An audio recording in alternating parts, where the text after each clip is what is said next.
book of Daniel here tonight. And we'll be in chapter 1, 3, and 6. But y'all can go to chapter 3 and just hang out there if you want to.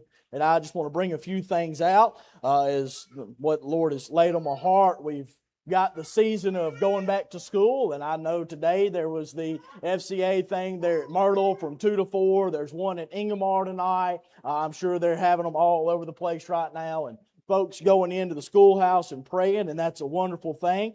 But I wanted to bring us here tonight and look at what the Lord has laid on my heart here out of the book of Daniel. And with the Lord's help, I just want to preach quickly tonight on a thought of it takes a village. It takes a village. Everybody always told me that, said it takes a village to raise a child. You have to have help from everybody, and being as hard-headed as I am, and apparently I'm not going to say my wife is, but it runs in her family, as hard-headed as we are, we thought that we were going to be able to do this thing without help, and we did for a long time. Thank you, sir.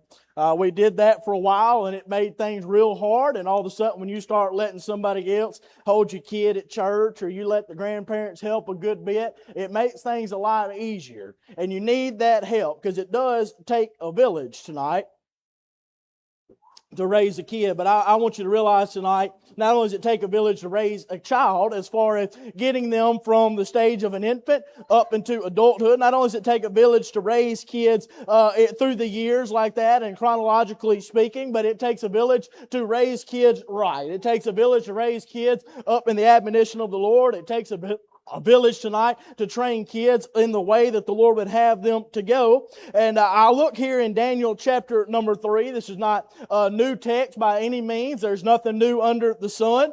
Somebody told me one time, a preacher kept saying, I've got something new to preach. I got something new to preach every time he got in the pulpit. And I don't know if he realized or not, but people have been preaching for 2,000 years. It probably ain't new. Somebody else probably done stumbled on that same little nugget in the Scripture. So I try not to say it's new to preach. I just say it's new to me. It's the first time the Lord has showed it unto me, but I've never preached this before tonight, but here in Daniel chapter 3 of what the Lord has shown me, we know the text here. We know that there's going to be 3 Hebrew boys. They have been captured. They have been brought out of the land of Israel. They have been brought into the land of Babylon, and they have been set up there to learn and become people in the king's house, to become princes, to become servants there of King Nebuchadnezzar in the Babylonian Empire. Now, pop quiz. Who are the 3 boys that I'm talking about?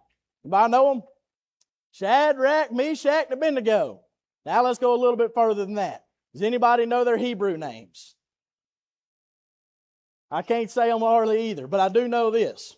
They're kind of easy to remember if you look at them. You'll find them in Daniel chapter number 1, because all of them's names start with the same thing except for Shadrach. Shadrach's the only oddball there whose name doesn't start with the same thing. But you'll find them in Daniel chapter 1. We'll refer to them as Shadrach, Meshach, and Abednego here tonight. But Shadrach, Meshach, and Abednego, we understand that they're fixing to end up where? They get in trouble, and what happens to them? They get thrown in a fiery furnace. It doesn't say, y'all can preach it to me tonight, or I'm going to take the time to preach it to y'all. So, y'all got it tonight. There's nothing new here about this text. They have stood up to Nebuchadnezzar. They have taken that punishment. They have ended up in the fiery furnace here in Daniel chapter number 3. And I love the way that they answer him there in the text. It tells us, as you look into it and you study here in Daniel 3, we know that Nebuchadnezzar has set up this great golden image, this great statue.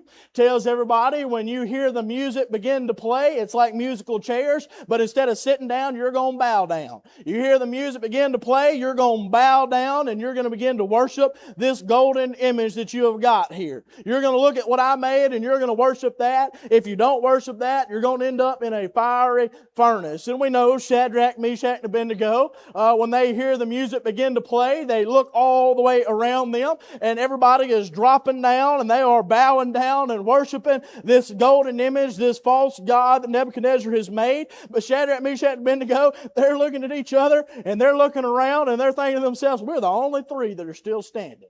We're the only 3 that are not bowing down to the wishes of this king. The only 3 that aren't bowing down to the wishes of the world. We're the only 3 that are standing here how we're supposed to be standing. And as I look here in that text, I can't help but think how brave these 3 men had to be. These young boys, these young men, how brave they had to be. And I asked myself the question, I would be real proud to be their parent. Would you not?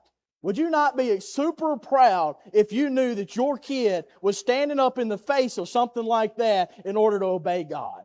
We don't know their parents. We don't know what happened to them. We don't know if when the Babylonians came to take them out, you'll find in chapter 1, they went in and they selected these boys and they brought them out to Babylon here. We don't know if they went in and they killed their parents. We don't know if they just took them out from their parents' house kicking and screaming and left the parents. We don't know what happened to the parents here, but I can say this, if they are still around and they heard talk of what their boys were doing in Babylon and how that they stood up for what they knew was right, and how they stood in the face of adversity and how they loved their God so much that they weren't scared of a fiery furnace. They just stood on business, so to speak, and they didn't let the world intimidate them. Their parents ought to be real happy with them. Wouldn't you just be excited if the schoolhouse called you one day and said, "Let me tell you what your boy, your little girl did"? Everybody was looking at them because they bowed their head and prayed out loud over their classroom one day. Woo! We'd be excited about that. Wouldn't we be ready to run up and down the hallway shouting? There's a preacher, Brother Shea, and when he was in school in South Pontotoc, he used to stand up in the middle of class and start preaching in the middle of class. Sure did. You know what his teacher did? She backed up and let him win. She let him get done. And when he got done, they sat down, they had class again. That's pretty cool. That's something we ought to be proud of. We ought to be proud to be able to call somebody like Shadrach, Meshach, and Abednego ours. I'd be glad to call them my children. I'd be glad to call them my church members. I'd be glad to call them my friends because of what they have done. But it begs the question, how in the world did they turn out like that? What happened to make them turn out like that instead of the rest of them? Because you know Shadrach, Meshach, Abednego, and Daniel are not the only 4 boys. They get taken out of the land of Israel and end up in Babylon, right? You read in Daniel chapter number 1. We'll talk about it here in a minute, and I'm just paraphrasing a lot of this for sake of time tonight.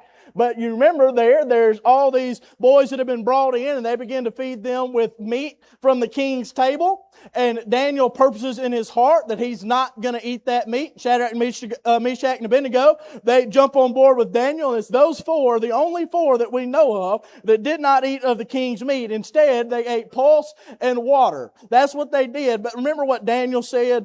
That little head of the eunuchs there, the one that was put over Shadrach, Meshach, and Abednego, they were worried if they changed the diet of Shadrach, Meshach, Abednego, and Daniel, if they let them eat pulse and water, and they did not turn out right, if their health declined, if their skin began to get cloudy, because that was one of the reasons they got pulled out of Israel, is because the Bible tells us they were without blemish.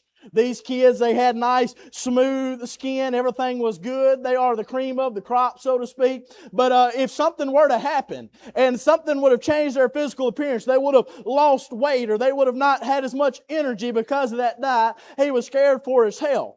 But remember what Daniel told him in Daniel 1. He said, "Give us this pulse to eat and the water to drink and try us for how many days?" Anybody remember? 10 days. 10 days. Give us 10 days on what we think we ought to eat to serve our God instead of what y'all tell us to eat, and then look at us and see if we're any better. So now let me ask you this. If Shadrach, Meshach, Abednego, and Daniel are the ones that are eating pulse, who are they getting compared to? They're getting compared to the rest of the boys that were taken out of Israel that decided to bow down and eat the meat of the king's table. So you got some that are bowing, some that are caving, and you've got some that are standing. All of these folks around this statue of Shadrach, Meshach, and Abednego, as they're standing, they're looking around. It's not just Babylonians that are all bending down next to this statue. It's people that knew better. It's people that were raised better. It's people that they might have known growing up in the land of Israel, and now here they are bowing down. It wasn't just Babylonians that were eating the same thing Nebuchadnezzar was. It was other young boys or young men that had been taken out of the land of Israel. It was people that Daniel and Shadrach, Meshach, and Abednego used to play soccer with on the playground. It was folks that they grew up beside. It was folks that they knew their name, and when they got there, they didn't stand for God. They didn't stand for what they knew was right. Instead, they bowed to it, and they said, "We'll do whatever the king wants us to do. Whatever he'd have for us, whatever he wants us to eat, he's already changed our name. He's already changed our location and all that. We'll just cave to what he wants us to do." There's others there that did not stand. So what made Shadrach, Meshach, and Abednego and Daniel different than these other Hebrew Israelite boys who did cave? Isn't that what we want to know? If you were raising kids, imagine right now, you've got kids, they're in middle school, they're in high school. I know some of you, those days have gone. Some of you are not to those days yet. I'm not to those days yet. But imagine with me that you've got kids that are 7th, 8th, 9th grade kids. They're just starting that time of school where everybody has an opinion on everything. Mom and daddy are the dumbest people to walk the face of the earth. You ain't got to listen to nobody because you know it all. You know what I'm talking about. And all you parents that have teenagers are about ready to amen me because that's what's going on. But that's where you're at in life. Now imagine if I came in and I said, hey, I've got a secret. I can tell you one thing that you could do tonight and you would never have to worry because your kids would stand for God no matter who told them not to, no matter what their friends did, no matter what their friends got into, they would always do right. They would always stand. They would be the example to the entire school, the entire county, the entire country. Your kids could be the example to that. Would you not want to know what the secret is? Would you not want to know how to make your kids turn out that way? I would. I'd fight somebody for it. If you could tell me a secret, I would. I would do a lot of things to know that one of these days my kids would have that type of story, would have that type of life that everybody could look at and say, wow. You know how many sermons have been preached probably even today, or they'll be preached, or it might be one of the first devotions that happens at the schoolhouse out of Daniel chapter number 3 about Shadrach, Meshach, and Abednego. I mean, we have wore that text out. It is the text among texts for kids going to school. It is the one that everybody preaches, the one everybody teaches, the one everybody gives their devotion and their lesson on. Why in the world would we not be excited if we could get our kids on the same level to where years down the road people are still talking about how good they did? This happened thousands and thousands of years ago. And here I am in Little Myrtle, Mississippi, out in the sticks somewhere, still bragging on what Shadrach, Meshach, and Abednego did. If I could have that same life for my kids and I could say that they would be a testimony, they would be somebody that people could look at and follow, a great example, I would want to know how to make my kids turn out that way. So I began to study on this and look at it.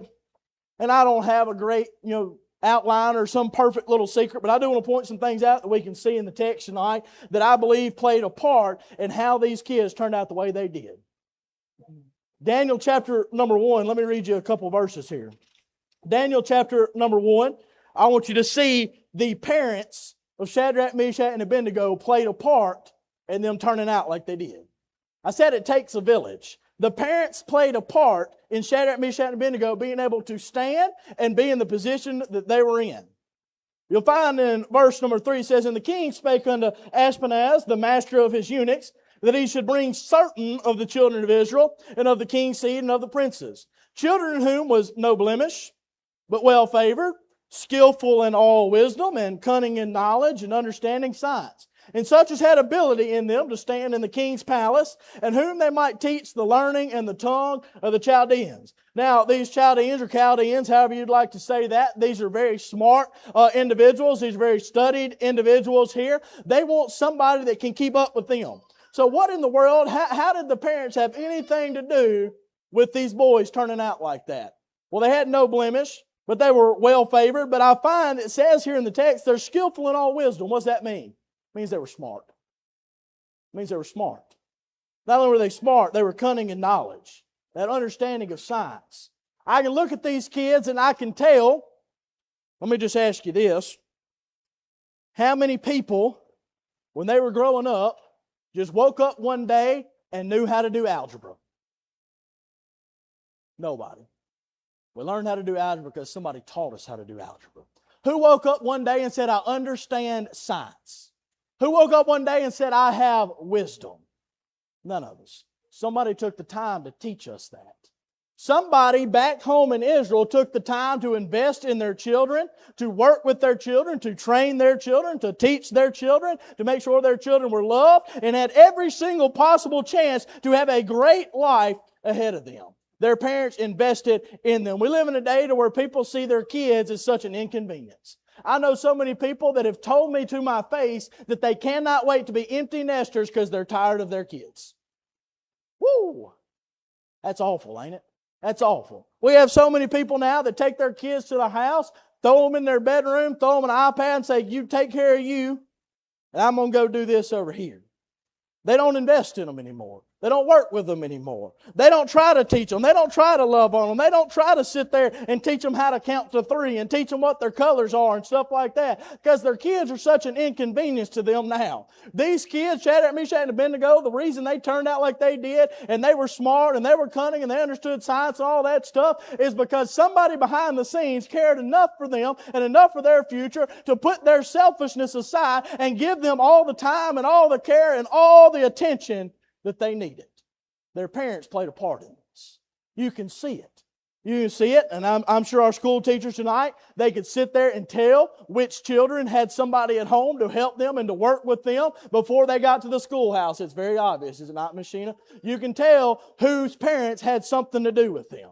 You could tell in the homeschool co-op that we're going to start back up, and every other Friday I'm going to go play kickball, and then I'm going to be dragging that weekend, so I'm going to be sore again. I can tell, and I know it's homeschool, so this is different, but I can tell whose parents at home are working with them versus whose parents are home are giving them the book and saying, here, figure it out. You can tell who's getting the attention, who's getting the love, who has somebody that is in their corner that is working on them and investing in them and making sure that they have every opportunity to succeed. It works in the schoolhouse and it works in the church house. You have to take the time to invest in your children. And I know it gets weary. I know we get tired. I know a lot of times you wish they'd just get out of your hair for a minute. I'm from the generation where Mama kicked us out of the house at 9 o'clock in the morning and said, don't come back till it's dark. You go outside and play. Go find you a grapevine to swing off of, a creek to play in. Half the time we ended up in a sewage ditch somewhere because we didn't know the difference. We just found water to play in.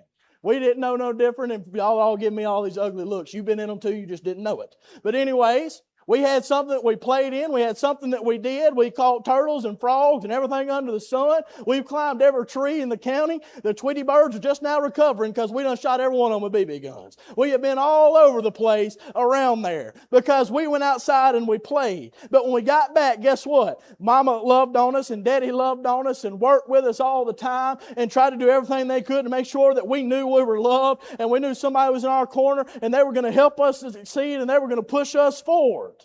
You know why Shadrach, Meshach, and Abednego turned out the way they did? Somebody back home cared enough to love on them. Somebody had enough about them to do everything they could to make sure their kid had a chance to succeed. The parents played a key part in this village. It takes a village to raise these boys up. How do they turn out that way? Parents. The parents worked with them. The parents helped them. The parents loved on them. They did everything they could to make sure it stuck.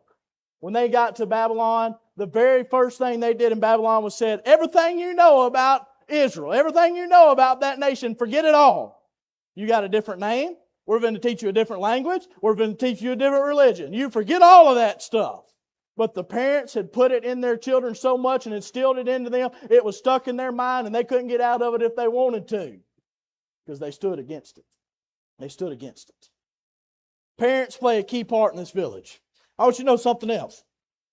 Not only do parents play a key part in this village and making these kids turn out the way they did, but what I would call the pace setter. Somebody has set the pace and let them know what is expected of them. Daniel chapter number 1, I've already preached through some of it. Daniel did what? He purposed in his heart. You go and you read Daniel chapter number 1. It didn't say Shadrach, Meshach, Abednego, and Daniel purposed in their heart. It said Daniel purposed in his heart. Shadrach, Meshach, and Abednego, they weren't in on that conversation, at least not that we can see. They weren't the ones that went and talked to their little head guy that was over them. It wasn't their idea that they dreamed up, but they heard what Daniel said. They heard how that Daniel told them and told that eunuch, said, give us pulse to eat and water to drink, give us 10 days and then test us back. They saw somebody else stand for God before they ever did it on their own. They saw somebody set the precedent, somebody that set the pace.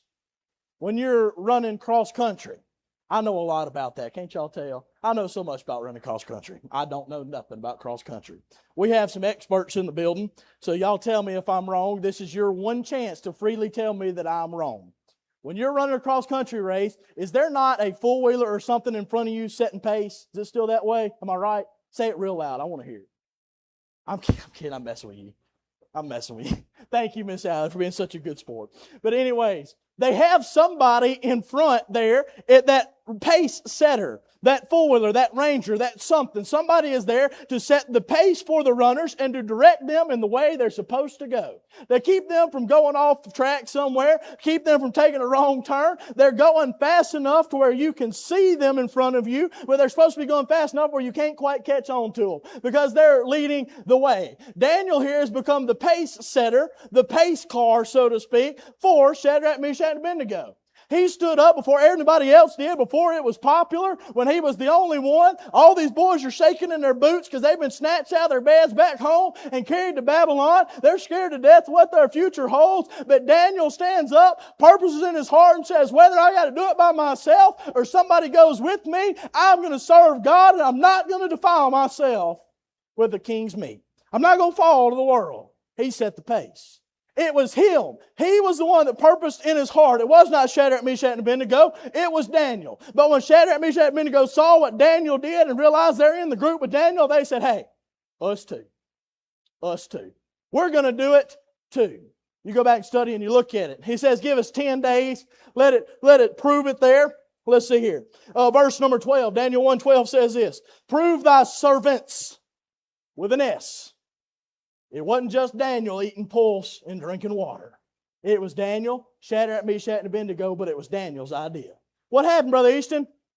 Daniel stepped out on faith and said, I'm going to stick with God. And some people behind him saw the pace that he was setting, the direction that he was setting, and they said, we're going with that one.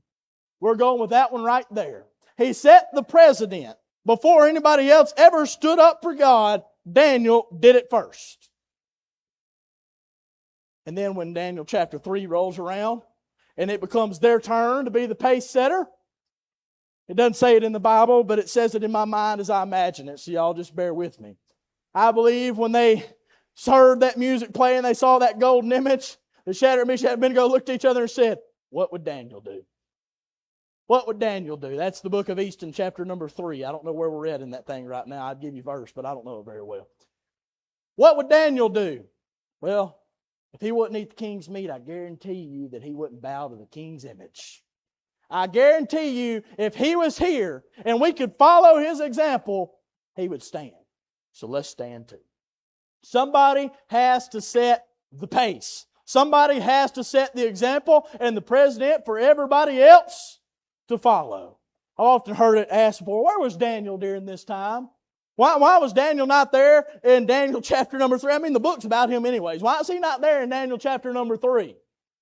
I heard one preacher say it one time. He said he wasn't in the fiery furnace because he was praying for those that he knew was fit to go in it. Go back and read Daniel chapter number 6. You'll find it's about 50 years later when Daniel gets thrown into the lion's den there for praying 3 times a day. But it says he prayed as he did aforetime. He's been doing it a long time. I can't tell you if he was praying there for Shadrach, Meshach, and Abednego. I just know he ain't in the text. And whatever he did in Daniel chapter number 1, the example that he set, the pace that he set, stuck with them boys so much that even when Daniel wasn't there and they were faced with the death in the fiery furnace, they still said, I ain't bowing. I ain't falling to the world. I'm going to go and do what I know is right because I've already seen somebody by the name of Daniel do it and prove that it works. I'm glad I had some great pace setters when I was in school. I not only had some other students that were doing right, I had teachers that were doing right. One of my, a lot of people wouldn't like him at all, but one of my favorite teachers was Dr. D, Dr. Rich Dilling. And he was actually a preacher, and a lot of people didn't like him. And he was a different guy. He gave me break detention one time because I fed his fish in his aquarium. He had the food sitting on top of the tank. I just thought he was getting old and forgot to feed them. So I went off and I knocked it in the tank, and then he got mad because I fed him a week's worth in one day. Got break detention for it. But he ended up being one of my favorite teachers because he stood on the straight and narrow. He knew where he stood. He never taught us anything that was out of line with the Bible, and he took every opportunity he could in his class to tell us about the Lord and to help us live right, and he invested in us as kids to try to make us into somebody that would benefit society one day. What was he doing? He was setting the pace. He wasn't there just worried about teaching a curriculum. He was there worried about the kids because he wanted them when they graduated to be better off Because he had an opportunity. I believe our teachers, sometimes they go unrecognized and they don't realize how important their role really is. They have a mission field that none of us can reach. They have kids that will never step foot in Beulah Baptist Church, and they get to spend hours with them every single day. They have an opportunity to invest in those kids and set a pace for those kids' life that I will never get to do. And one of these days, somebody might realize that and know that they had a teacher that loved them and cared for them. Daddy tells us all the time he's had kids that have come back after high school and just randomly at the fair or randomly at a ball game or something, they've come up and they just give Daddy a hug because he used to be their principal and told Daddy thank you for helping them and keeping them to stay in school, and they would walk away and Daddy would look at me with a smile on his face and said, I beat that kid every other week with a paddle. And here he is hugging my neck because he knew I loved him enough to try to keep him in school. I'm like, that makes no sense whatsoever. But they realized that somebody was trying to help them and somebody loved them and somebody invested in them and somebody set the pace of what was expected for them in their life. And because of that, when everything and all the chips had fallen and it all landed how it was supposed to be, they knew in their mind that my daddy loved them and wanted to see them succeed.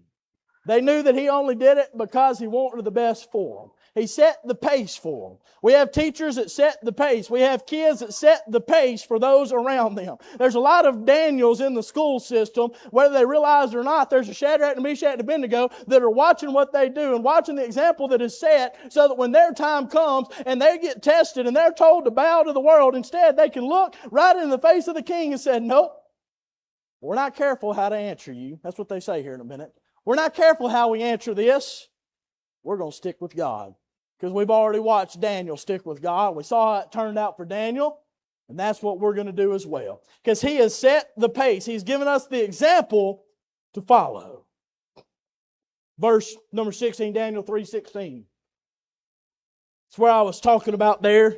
They've gone before Nebuchadnezzar and he said, I heard that y'all didn't bow down at my image. And he goes on paraphrasing. He says, it must have been a mistake. Maybe y'all just weren't ready. Maybe you were took off guard. So we'll give you another chance. And when the music plays this time, if you bow down to that image, then all will be forgiven. All will be good. But if not, the same hour you're going to be burned or cast into the burning fiery furnace. And who is that God that shall deliver you out of my hands? That's the tail end of verse 15. Verse 16, Shadrach, Meshach, and Abednego answered and said to the king. They're talking to the king. Remember that, the king. They said to the king, "O Nebuchadnezzar." They didn't say king.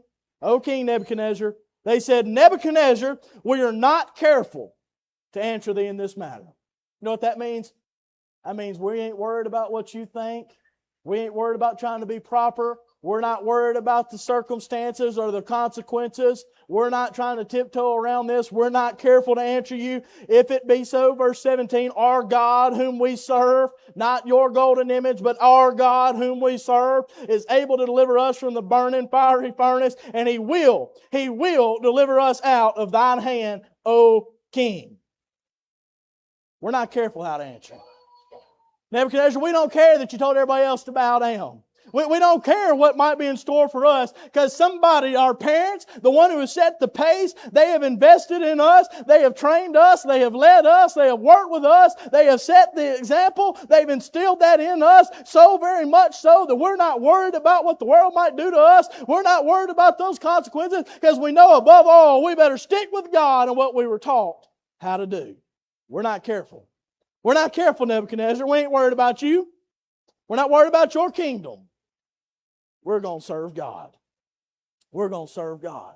We're going to stand with Daniel. We're going to stand with the one who set the pace. We're going to stand with what our parents would want us to do. There's a pace setter. Not only is there a pace setter, but there's participants as well. These three boys have finally found their time to shine. They've been following Daniel, and now they look around and there is no Daniel, but they step right up to the line and say, we'll be the ones to lead the charge. Let me ask you a question. The Bible doesn't tell us, to my knowledge, if these three boys, Shadrach, Meshach, and Abednego, watched Daniel stand up in Daniel chapter number 1. Now all of these other people that have bowed down to this golden image, they're down here like this. I ain't getting all the way down there. They're down here bowed down like this, and they're peeking out the corner of their eye. What are they doing? Why are they still standing up? Psst, psst, get down. The music played. Get down. Get on your knees. What are you doing? Shadrach, Meshach, and Abednego looking at him like, no, don't believe I will. I think I'll stand right here. It wasn't like they just did this and nobody noticed it. The whole reason Nebuchadnezzar found out about it was because his little spies running around saw Shadrach, Meshach, and Abednego, the princes that Nebuchadnezzar had set up, and they weren't even doing it, so they went and turned them into the king. Everybody knew. Everybody saw it. Everybody realized it. It was no mystery whatsoever. Everybody's looking around saying, who are these three guys that are not bowing down to the golden image? Do they not know that they're going to be cast in a fiery furnace? Do they not have a fear for their life? They stick out like a sore thumb. There's a great message in there, by the way, sticking out for God. That's a great message title somewhere. Somebody can steal that and use that. Jake can use that one day. He didn't even laugh. I don't know if he caught that. Sticking out for Christ. That's a good thing to do. They all looked at them. There was no mystery who it was. There's no mystery that they are disobeying the order of the king here. They've had their chance. Daniel was the pace setter for them, and now everybody that looks and sees Shadrach, Meshach, and Abednego, what are they thinking? We'll see how this works out for them. But then we know the rest of the story. Shadrach, Meshach, and Abednego, they get cast in the fiery furnace. Anybody remember how much hotter was it? How many times hotter was it than normal? 7. Wasn't it 7 times hotter? Heated that fiery furnace up 7 times hotter than it's ever been before. They heat that thing up. The mighty men of Nebuchadnezzar, his secret service, his bodyguards, whatever you want to call them, they bind Shadrach, Meshach, and Abednego. They wrap them boys up. They start to carry them. They're fighting. They're trying to get them up next to that fiery furnace so they can throw them down into the furnace. Back then, the furnace was a great big old pit there. So they go to the edge of that thing and they go to throw them boys in there. And the Bible records it. You can read it if you don't believe me. It's there. The mighty men that are supposed to be the biggest and the baddest and the strongest, they didn't even make it in the fire. The edge of the fire was so hot that it killed them too. It killed them mighty men. It didn't kill Shadrach, Meshach, and Abednego. It killed the mighty men. It killed the best that Nebuchadnezzar had. It killed them and they didn't even make it in the fire. Shadrach, Meshach, and Abednego, they fall in the fire. The binds are burned off. The ropes are burned off. They're not bound anymore. They're up walking around. When they get out of the fire here in a minute, they don't smell like smoke. Their clothes ain't burned. They ain't singed. They still got their eyebrows and everything. You can't even tell that they've been in the fire. What do you think is going to happen when the little old guy that was down here bowing down, looking at Shadrach, Meshach, and Abednego thinking, well, that'll be the last I hear of them. That'll be the last I see of them. What do you think he's going to do when he sees them at the next roll call? Huh? I thought surely to goodness they done took you and thrown you in a fiery furnace. Shadrach looks at him and says, they did. What do you mean they did? I mean they did. Well, is that what happened to Meshach and Abednego? No, they're over there too. All 3 of us went into that fiery furnace. Hold on, you mean to tell me that you got thrown into a fiery furnace and now I'm sitting here talking to you? That's what I'm trying to say. Well, how in the world did that happen? We wasn't alone in the fire. There was a 4th one. It says that he looked like the Son of God standing in the midst of the fire with us. What do you think that happened to the rest of those boys? Not only have they seen Daniel, in his example, he said in Daniel chapter number 1, Shadrach, Meshach, and Abednego followed Daniel's pace, and they stepped up in Daniel chapter number 3 and said, we'll set the pace for the next group that's going to follow after me. And now they look at Shadrach, Meshach, and Abednego that have now survived a fiery furnace, have now got Nebuchadnezzar to say that God is the true and living God. Keep reading your Bible there. Read down the rest of chapter number 3. You'll find that Nebuchadnezzar begins to talk about the God of Shadrach, Meshach, and Abednego. He is in absolute shock and awe of what has happened there in the text. He's no longer against God right there. And understand Nebuchadnezzar, you read his story, it goes down quick here in a minute. Right here in these verses, he goes on and talks about don't nobody do anything bad against the God of Shadrach, Meshach, and Abednego. He is in awe. He has been won over here because he has seen what God has done here in the text. What do you think has happened? Everybody else has seen Shadrach, Meshach, and Abednego. They looked at him and said, hey, Daniel set a pace. Now they set a pace. I want to be like them. I want to be like them. Growing up, we used to all have posters and everything else of all of our favorite people that we wanted to be when we grew up. Y'all remember when you was little and you dressed up for Halloween and you wanted to be Batman or Spider-Man, or you had some famous baseball player when I was real little. I was a St. Louis Cardinals fan. I know, don't get mad at me. I love to watch Mark McGwire play. Love to watch him play. We went and saw him in person. He hit one, looked like it bounced off a skyscraper across there. He could really swing that thing. We had our idols. We had people that we were looking after. We had folks that we wanted to be like. Little kids will be running through the house singing some song of somebody they wanted to be like. They're going around wearing the outfit. They've got the jerseys for their favorite player, their idols that they want to be. But all these folks have sat there and watched Shadrach, Meshach, and Abednego and what they did, and they survived that fiery furnace. I believe in their mind they said, hey, I don't know what they did, what makes them different, but that's what I want. That's what I want to be like. I want to be like the one that stood out for God and then still survived the fiery furnace. I want to be like the one that set that type of pace for everybody else. A pace setter. A participant. And then lastly tonight, there's those that are proud. Brother Easton, I don't fit nowhere in this thing. My kids are all out of the house. My time of raising them youngins is gone. I can't be fitting in the parent that you talked about. I can't be a pace setter because my time of training and teaching and all that is over. By the way, it ain't ever over. I asked somebody one time, I said, what's the retirement age on being a Christian? They looked at me like I had some deep theological response. I said, death. It's the only way out. You have a responsibility the whole time to be training the next generation. Brother Easton, I don't feel like I've got anybody watching me. You'd be surprised. You'd be surprised just how many people are watching you. You'd be surprised how many people know exactly where you sit, exactly what time you're going to get to church. They've watched everything about you. They've sit there and they've copied one thing after another. They're just like my little ones. We were driving around those roads up there and around Montana, Wyoming, and Darden was just bouncing off the walls in the back seat. And Trey looked at her and said, hey, pipe down. My cat just joking. Well, Nate looked at Trey and said, pipe down. They're copying everything we do. Pipe down. They're seeing it. They're catching it. They're realizing what you are doing. Whether you realize it or not, you are a pace setter. But you might feel like you're not the parent anymore. You might feel like you don't have anybody that's watching you. You might feel like you're not a participant. You're not the one in the schoolhouse. You're not the one that is in the classroom teaching. You're not the one that is walking up and down the halls with your buddies or playing ball with your buddies anymore. You might not feel like that's you anymore. And if you don't think you got anywhere to place, then you've got one more place that you can fit in, and that's the place of those that are proud. What do you think all those people back home in Israel did when they heard what Shadrach, Meshach, and Abednego and what Daniel had done? They were proud. They were proud. They ought to be proud of the achievements of what is going on. Brother Easton, I don't have any children anymore. Be proud of some of these around here.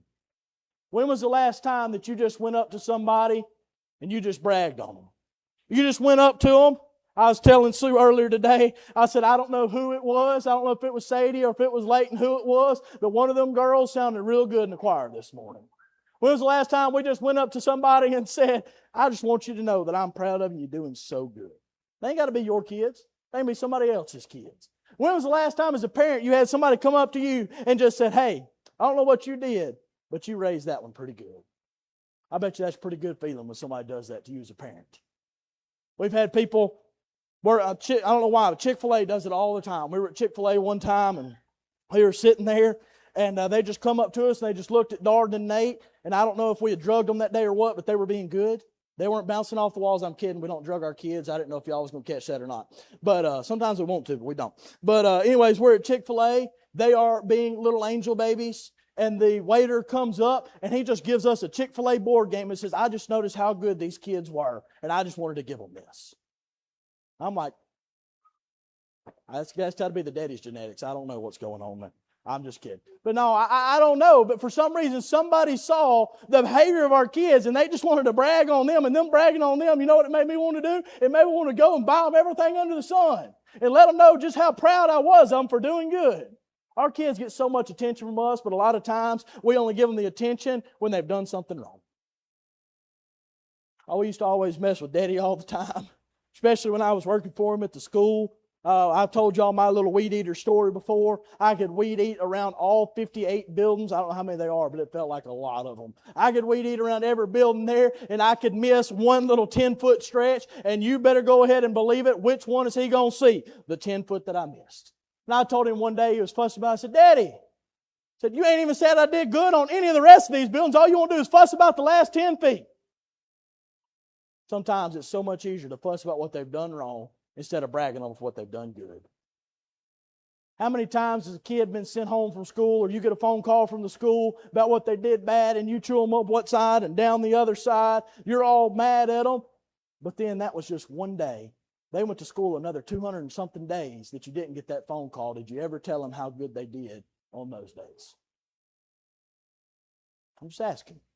I'm not trying to make nobody feel bad at all. I just think if our kids are being good, and they are acting how they're supposed to be acting, and they're standing how they're supposed to be standing, and they're following the pace that has been set for them, and they're not only following it, but they're setting the pace for those behind them. I feel like if they're doing good, we ought to hug their necks and say, I'm proud of you. You keep doing it. You keep on going on. You keep on keeping on. You just keep on living for God, and you keep on leading the way you're supposed to, and you just keep on making me proud. It does your heart real good when your parents come up to you and just hug your neck and say, I'm proud of you. Proud of you. You don't know how many funerals I've been to where somebody has stood there and said, oh, well, my daddy was just a rough, tough man. Never told me he loved me. Never told me he was proud of me. That's awful. That's awful. That ain't nothing to brag about. That's a sad story. Tell your kids you're proud of them. If they do good, let them know they're doing good. Brother, I ain't got nobody to be leading. I ain't got no kids. I ain't got nobody that I'm parenting right now. Find you somebody around here and tell them they're doing good. If you see them in the choir, hug their neck during fellowship and say, I love to see you up there. I'm so proud that you're singing for the Lord. When I get Jake to pray on Wednesday night and he prays the house down because he does so good, tell him you're proud of him. There's grown men that are scared to death to pray out loud, and he jumps up and prays like he is a grown man. Brag on it. Tell him how good he's doing. Make it worthwhile to serve God. They'll hit a home run and we'll run to the parking lot and we'll beat 6 other dogs off of that ball to have that home run ball. But they'll jump up and they'll do something for the Lord and it's crickets. Brag on them. Brag on them. Make it worthwhile when they stand for God. Shadrach, Meshach, and Abednego, you better believe it. We would have preached so bad about them if they would have bowed down to that thing. But we get to brag on them tonight because they didn't bow to the world. They stood. They did what they were supposed to do. There's a boy that went to South Pontotoc. He's actually Trey's PE assistant at North now. And I'm not going to give you his name. I guess if you know the story, you'll know his name. But anyways, he went to South Pontotoc, and he was really good at playing ball. He got a scholarship to go to ICC to play baseball. They got over there, and after a little while, they began to look at everybody on his team, and they were all bowing. They were all bowing down.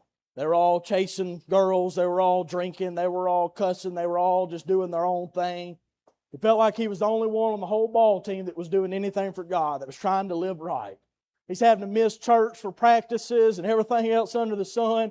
And he finally went and he talked to his daddy, and his daddy's a preacher, and he went and talked to him and talked to his coach, and he gave up his scholarship and quit playing baseball. And he said, I couldn't do it.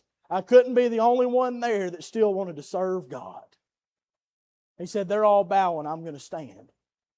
He gave up his scholarship, not that he couldn't play at that level, not that he didn't like baseball anymore, but he just knew that being in that place and being in that ball club wasn't good for him. It was pulling him away from the Lord. It was pulling him away from the church. It was going to hurt him in his life. So he got out. He got real involved in church. He began to help with the youth group there at church. I've heard him give a testimony before at a youth camp, and I felt like it was really, really good. You tell the Lord was all over it. Got word just a couple weeks ago he's done surrender to preach. Now the Lord's using him. I'm proud of it. I'm proud of it to see somebody that'll still stand in a world that seems like it's dying and going to hell in a handbasket. It'll still stand for God. It'll still give up the dreams of this world to chase after the things of God. If you've got it, if you've got the talent, if you've got the means, go play. Why not? Go play. But don't ever forget the God that gave you those talents. Don't ever get too big to where you think that you did it without Him. Because you might lose them. You might lose them. Don't let it get bigger than God is in your life. Don't get to the point to where you're busy bowing down with everybody else because you're scared to stand for God. You're scared to do what's right for Him. You can live for God now. You don't have to bow. There's pace setters all around this place. Kiddos, look at me. You're not the first people to go to school. You're not the first ones to go to that schoolhouse. I understand that it might be different now. They don't use chalkboards no more. It might be different now. I don't even know if they use Mimeo smart boards anymore. I thought we were ahead of our time when we got them things. I don't know. Y'all all got iPads and everything else now, I believe. It might be a little bit different now. But just like we made it through school, and just like we had people that set us the right pace and led us in the right way and made it out of that schoolhouse without falling to the world, you can too. It has been done, and it can be done again. I know sometimes it gets tough, but I want you to know as you look around this house tonight, you've got a bunch of church folks that love you, a bunch of church folks that are praying for you, that want the best for you, that want to be in your corner, that are proud of you. I want you to know that you got a pastor that prays for you all the time and loves you and just wants the absolute best for you in your life. I know sometimes you might think I'm being hard on you, but I'm not. I'm just trying to make sure that we set the pace for you, that we point you towards God, and we give you an example to follow. Because you can live for God today. It's not impossible for a young person to make it through without giving up their life to the world. It's not impossible for somebody to make it through and not come out with the scars of it. It's not impossible for somebody to have the testimony of never tasting alcohol. It's not impossible for a young girl to make it through the schoolhouse anymore without giving up what God has given them. It's not impossible to make it through school without having to deal with the scars a lot of us have. You can do it. It has been done before, and it'll be done again. So I encourage you, find somebody that is setting the pace for you to follow. And you be that pace for somebody else. Miss Allie, when she's running those races and those team events, everybody's times get stacked together some kind of way. I'm not an expert. But I guarantee you when she's run her leg of the race, she's cheering for the next person. She's trying to encourage the next person.